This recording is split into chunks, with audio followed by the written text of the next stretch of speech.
abu fadi ba a san kowa na faɗa masa abu na fadi ba a san duk da zama da kake haukar da baka san waye fadi ba duk wanda zai fadi ba wallahi sai ya kone ko ya ci gaskiya ne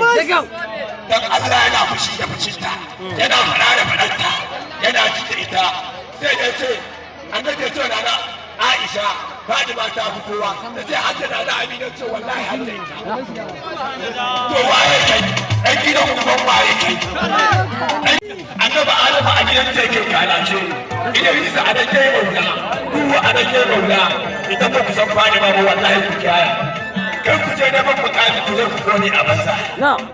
dan wallahi ita ba za ta ci gaba inda mutum zai Fadima ƙarya wallahi wanda ya bar sallah ya bar sallah ba ta da amfani a gare shi